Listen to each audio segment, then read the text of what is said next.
ఏలూరు జిల్లా వేలేరుపాడులో ఆదివారం అర్ధరాత్రి దొంగల ముఠ ఓ కుటుంబంపై దాడి చేసింది. కారం సీతయ్య కుటుంబం వరండాలో నిద్రిస్తున్న సమయంలో 5గురు వ్యక్తులు ఇంట్లోకి వచ్చారు. మెలకువ వచ్చి గట్టిగా కేకలు వేసిన సీతయ్య భార్య దుర్గమ్మ గొంతు నులిమారు. మిగిలిన కుటుంబ సభ్యులు కూడా అప్రమత్తమై అరిచారు.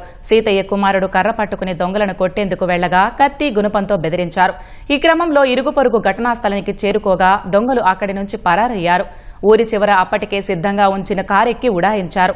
నిందితులు వెంట తెచ్చుకున్న గుణపం, కత్తి, తాడు, సంచులు, చెప్పులు గుర్తించారు. బాధిత కుటుంబం నుంచి పోలీసులు ఫిర్యాదు స్వీకరించారు.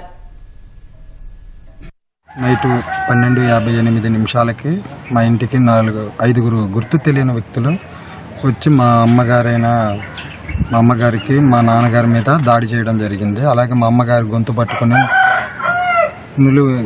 పట్టుకొని నులుపుతూ ఇంకా కత్తులతో మారణ ఆయుధాలతో వచ్చేసి నిన్న గుర్తు తెలియని 5గురు వ్యక్తులు దాడి చేయడం జరిగింది. అలాగే అందరూ మా అక్కని కూడా పీక పట్టుకొని నిలబడటం జరిగింది. అలాగే లేచిన తర్వాత మా ఊళ్ళో అందరూ కేకలేయడంతో పక్కనున్న చుట్టుపక్కల ఉన్న గ్రామస్తులు కూడా లేచి అప్రమత్తమై అందరూ చాకచక్యంగానే వచ్చారు. కానీ తప్పించుకొని మేము వాళ్ళని పట్టుకునే క్రమంలో వాళ్ళు మిస్ అయిపోయారండి.